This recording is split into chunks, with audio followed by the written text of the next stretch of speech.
Alright guys, sorry it's been a while, but I'm back with a video on basically how I caught these trades, so the buy, the sell, then another short, and in here was NFP.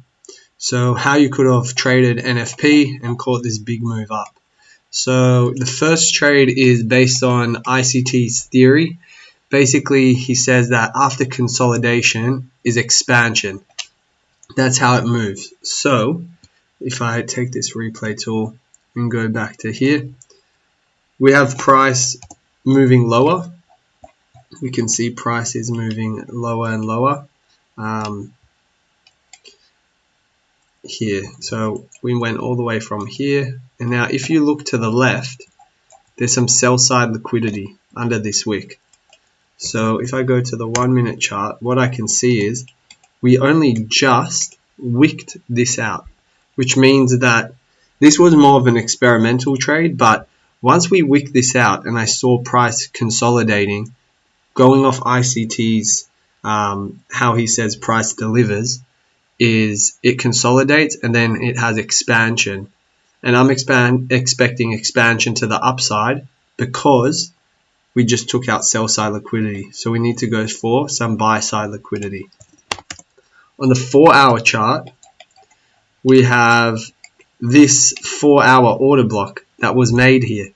So now I can expect some sort of reaction to occur once we get in there. So that was me looking for the trade. And just because it was a small wick that took it was just a tiny wick that took that out. If you look just here, means there's probably not enough liquidity has been taken out of this yet, so we might hunt it again before moving higher. So what happened was I saw this consolidation, I took the trade about here, and then it just put it to here and shot up nicely almost to the target,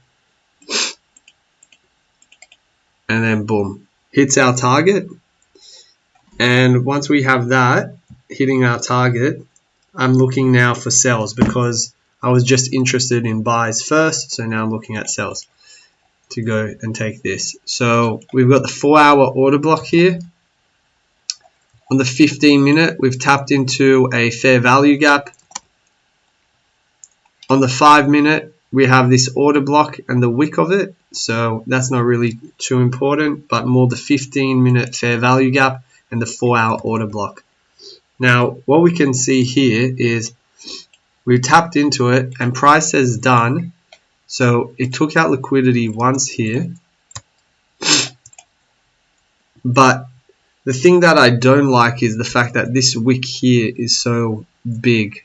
In my experience backtesting it, I normally see this get taken out, so I waited for price to go again and take that out, which it does here. Once it does this, this is when ICT says his 3 drive pattern. So try to go up once, try to go up twice, third time, and then we had not only a stop hunt once, twice, we also had now a break in structure here and displacement and a fair value gap. So basically we've got the confluence, 4-hour bearish order block, 15-minute fair value gap, sweeps on liquidity, 1-minute BMS. I simply entered at the start of it, was in a little bit of drawdown, and then price just tanked. And there was my target. So that was a nice, easy trade there to get. So now the reason I traded before London was because I was at a dinner, so I had to trade then. But now going into the NFP. So NFP happened.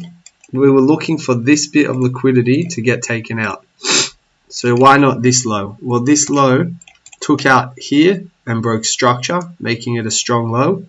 And then we also have a fair value gap right here, which is perfectly underneath this bit of liquidity. So this is now going to be inducement into here. So we wait for NFP. Oops, that was way too fast. So NFP, we're waiting for it. We're not going to do anything. So if you watched a previous video of mine on how to trade news, you'll know that I say we wait for the manipulation to happen first. So we have an idea we're going to the upside. Manipulation here happens, or not yet, sorry. We've taken that out, but the manipulation happens at 8:30. That's when NFP is.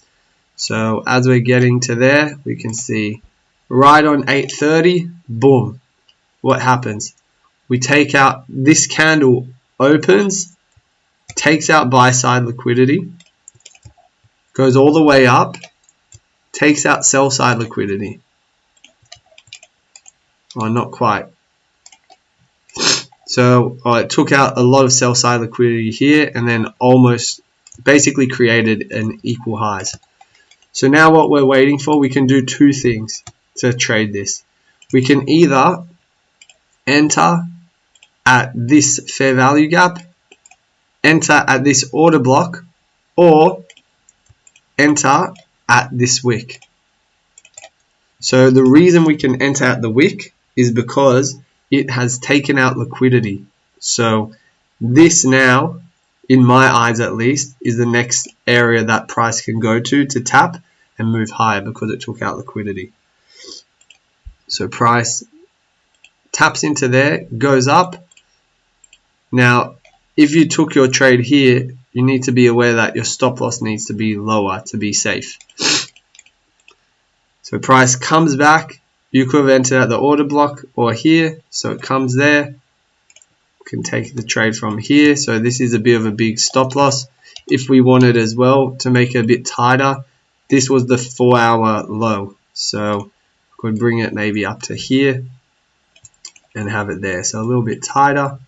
And that's pretty much the NFP trade. So I was just waiting for that to occur. So that happened. I was actually still at dinner and I was finishing up now. It was like, I think it was close to 1 AM when I took this trade.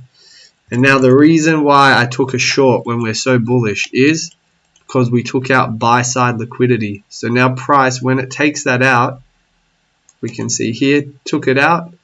Now we can expect it to retrace before moving higher. So this was the sell that I took. So price went down a bit. Then it went back up, wicked that out, and then created a bearish fair value gap. Right here, I entered where this balanced price range is. So I entered just after that. Stop was here, and I was just holding it to the safe target, which was over here. I wasn't sure whereabouts price could go. Price could have just gone like this and back up, or it could have gone down to the order block and back up. I'd rather be safe and not greedy. So I took my trade from there. Price went down. Then it went down further. So if we go to a 15-minute chart, we can see it came for the fair value gap. It closed it. On a 1-hour chart, there's this big order block here that it's tapped into now as well. So now once we've done that, we can begin to look for entries possibly. So our first entry could be this. Very simple. Fair value gap. Close the fair value gap, the 15-minute fair value gap here.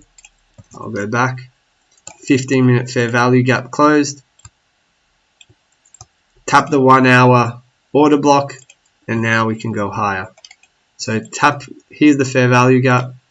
Enter at 50% or the top of it.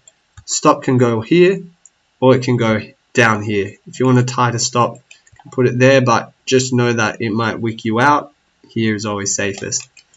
Now we can target not only here, this could be maybe your first partial, but the next liquidity zone. You can take your partial here or all the way up here. Now, because we've gone from a higher time frame point of interest, here is the 4-hour fair value gap. So we can target 4-hour highs. Okay, 4-hour highs, very important. We target where it came from. And yeah, that's pretty much it. As we can see, it went up pretty high, pretty fast. So almost wicked us out, but we're right there. And then you could just trade this up. Still going, still going. And that's a nice 20-hour trade.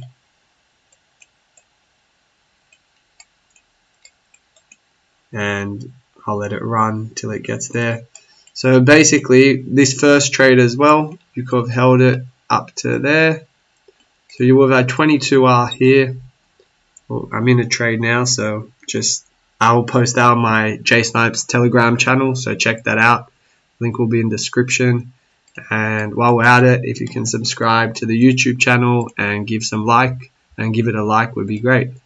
So here we just took out that 4-hour buy side liquidity, and yeah, so could have had 2 nice trades in here. I think they were about 4 or 5R each.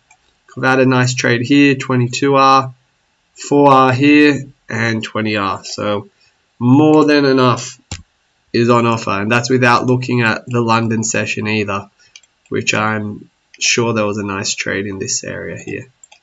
Anyway, till next time, guys. Peace.